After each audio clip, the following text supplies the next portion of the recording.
నమస్తేనా. నమస్కారం. మీ పేరే? మురళీగౌడ్, బండి మురళీగౌడ్. బండి మురళి. ఏం చేస్తుంటారు? మేము గీతా పరికరం ఈదులు గీతా కార్యక్రమం కోర్సు బాగున్నట్టు బాగానే ఉన్నది. ఎట్లనే జీవనం ఎట్లా? చెట్లు ఉన్నాయి, ఇటు చెట్లు ఉన్నాయి, పెట్టినాము, ఇప్పుడు నీళ్లు వారిస్తున్నాము, గీస్తున్నాము, మంచిగా వెళ్తుంది కళ్ళు.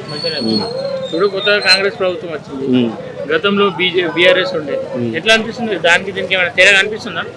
ఇప్పుడు ఆడేళ్ళు ఇప్పుడు మొదలు పెట్టారు కదా. ఇప్పుడు రైతు బంధు పాపం ఎవరికి ఇస్తలే. రైతు బంధు వాళ్ళు చిత్రవద అవుతుండ్రు రైతులు. నీళ్లు కూడా లేవు ఇప్పుడు. చెర్లు ఇంతకుముందు నింపురు, ఇప్పుడు లేవు చెర్లు, నింపలే. దాంతో ప్రాబ్లం బగ్గుంది. సరే, ఇప్పుడు గతంలో కంటే ఇప్పటికి ఏమైనా మార్పు కనిపిస్తుందా? ఏం లేదా అంటే ఇప్పుడు లేడీస్ కి అయితే ఒకటి ఇది బస్సులో అయితే ఫ్రీ చేసారు కదా, అలా సంతోషం.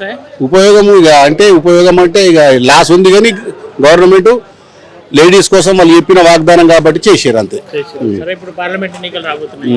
బీజేపీ నుండేమో అరవింద్ రాబోతున్నాడు, కాంగ్రెస్ నుండి జీవన్ రెడ్డి వస్తుండు, బీఆర్ఎస్ నుండి బాజిరెడ్డి వస్తుండు. బాజిరెడ్డి పరిస్థితి ఎట్లుంటుంది? బాజిరెడ్డిది ఇక తక్కువనే, బగ్గ ఏముండదు. పరిచయమే మంచిదే, అట్లని కాదు, ఆయన చెడ్డోడని కాదు. కానీ ఇక్కడ ఇప్పుడు అయితే మొత్తం ప్రజలు కోరుకునేది బీజేపీకి. ఎందుకంటే నరేంద్ర మోడీ మన దేశాన్ని రక్షిస్తాడు, చేస్తాడు అని. ఇప్పుడు ఇంతకుముందు కూడా ఐలాపూర్లో 1540 ఓట్లు వచ్చినాయి. అది అందరు కూడా ప్రతి ఒక్క వ్యక్తి ఇప్పుడు మేము ఇటేస్తాం ఓటు, కానీ వచ్చే ఎలక్షన్లో మాత్రం మేము కంపల్సరీ బీజేపీకి వేస్తాం, మీరు ఏమనుకోకూడన్నారు. ఒక 100 రూపాయలు కూడా ఖర్చు పెట్టలే మేము ఇవాళ అసెంబ్లీలో. అందరూ వాళ్ళు ఇచ్చి వాళ్ళు వేసిన ఓట్లు అవి ఫస్ట్ లీడింగ్లో వచ్చింది బీజేపీ. ఇక్కడ జీవన్ రెడ్డి పరిస్థితి ఎట్లుంటుంది అంటే, ఇంతకుముందు ఎమ్మెల్సీ ఉంది ఆయనకు చేసేది. ఇప్పుడు ఏంటంటే ఈయన తట్టుకోవాలంటే కొంచెం కెపాసిటీ ఉన్న మనిషిని పెట్టుకోవాలి, కనీసం ఓట్లను కొన్ని రావాలన్న ఉద్దేశంతో బీజేపీ జీవన్ రెడ్డికి పెట్టారు. అంటే పార్టీకి ఓడిపోతామని తెలిసినప్పటికీ ఏదో ఓట్లకు అంతే, తప్పదు కదా, ఒకళ్ళు నిలబెట్టాలి కదా, మనిషిని నిలబెట్టాలన్న ఉద్దేశాన్ని నిలబెట్టారు. ఇప్పుడు ఏంది నడుస్తుందంటే, ఇప్పుడు ఈ రోడ్డు కల్లూరు నుండి ఐలాపూర్కు ఇషూర్ నగర్కు 14 కోట్లు పెట్టిండు. దాన్ని కానియకుండా వీళ్ళు వేసేది. ఇప్పుడు కొంచెం పని నడుతుంది, బస్సు రింగ్ రోడ్ వస్తుంది ఇట్లా. అది అరవింద్ పరిస్థితి ఎట్లుంటుంది? అరవింద్ డోకా లేదు. అరవింద్ డోకలే, ఆయన గెలిచినట్టే. ఇంకా ముచ్చటి లేదు, దాని గురించి ఆలోచించవలసిన అవసరం లేదు. మళ్ళీ ఏంటంటే ఇక్కడ ముస్లింలు అట్లా ఇట్లా అని కాదు, మనం అందరం కలిసే ఉన్నాం. వాళ్ళనేదో చెడు చేసి మాట్లాడు ఇలా హిందుత్వం అని కాదు. ప్రతి ఒక్కరికి హిందుత్వం అవసరమే, భారతదేశం అవసరమే, భారతదేశంలో జీవించడం అవసరమే. మనను ఒక మాట అంటే ఇప్పుడు ఒక్కడు పాకిస్తానుడు ఇష్టం ఉన్నట్టు మాట్లాడతాడు. మనం మాట్లాడితే అనుకుంటాం, మనం కూడా ఒక సీమునెత్తు రక్తం ఉండాలి కదా, మనకు కూడా ఒక పౌరుషం అనేది ఉండాలి కదా. మన దేశం గురించి మనం మాట్లాడాలంటే ఇప్పుడు నరేంద్ర మోడీ అంటే ప్రపంచ దేశాలన్నీ సలాం చేస్తున్నాయి. ఆయన తక్కువ ఏం మాట్లాడతలేడు కదా, ముస్లింలను కూడా కించపరుస్తలేడు కదా. అందరం బాయే, అందరం మంచోళ్ళమే. కాకపోతే మన దేశాన్ని రక్షించడానికి కోసం మనము మన దేశం కోసం మన సాయుధ శక్తుల కృషి చేయాలి అంతే. బీజేపీకి వెళ్తుంది కంపల్సరీ. ఫైనల్గా అంటే ఇక్కడ ఎక్కువ బీజేపీ నడుస్తుంది అండ్ అన్ని పార్టీల యొక్క నడుస్తుంది, కానీ బీఆర్ఎస్కు వచ్చే అవకాశం లేదు. ఎందుకంటే బాజిరెడ్డి గోవర్ధన్ రెడ్డి గారు నిల్చున్నారు బీఆర్ఎస్ పార్టీ తరఫున. అంటే అక్కడ ఇతను ఇక్కడ అంటే ప్రాంతీయ పరంగానైతే ఇక్కడ పరిచయం లేని వ్యక్తి.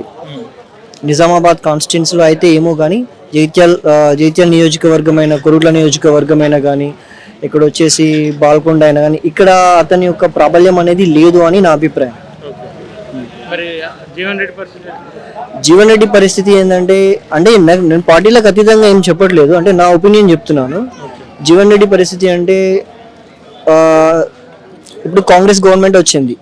ఈ కాంగ్రెస్ గవర్నమెంట్ ఎలా వచ్చిందంటే, అది ఒక బీఆర్ఎస్ చేసుకున్నదా ఏ పార్టీలు చేసుకున్న సంబంధం లేదు, కానీ ఓటర్ యొక్క నాడి అనేది మనం ఎప్పుడు కూడా చెప్పలేం.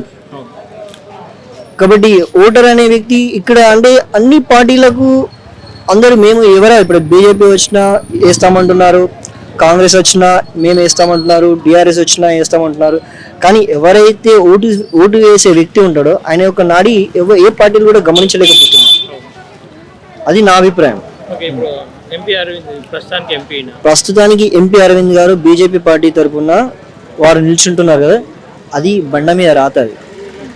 ఎందుకనంటే ఈ రోజు కూడా మనకు అపోజిట్ అయినటువంటి పాకిస్తాన్ కంట్రీలో, పాకిస్తాన్ పార్లమెంట్లో కూడా ఒక మంత్రి గారు చెప్పారు, మనం పాకిస్తాన్ కానీ ఇండియా కానీ సేమ్ టైంలో మనం స్వతంత్రం పొందినాము. మరి ఇండియా ఈరోజు ఎక్కడ ఉంది అండ్ మన పరిస్థితి ఏంది? మనం ఇంటర్నేషనల్ ఇంటర్నేషనల్ ఐఎంఎఫ్ దగ్గర మనం బిచ్చాల లెక్క అడుక్కుంటున్నాము అనే ఒక ధోరణి పాకిస్తాన్కి ఉంది. అండ్ ఇండియా గ్లోబల్గా ఇండియా ఈరోజు ఈ స్థితిలో ఉన్నదంటే కారణం, దానికి ప్రత్యేకమైనటువంటి కారణం నరేంద్ర మోడీ గారే.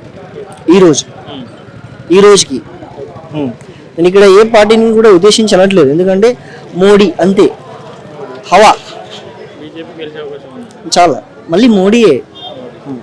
ఓకేనా, థ్యాంక్ యూ. Thank you.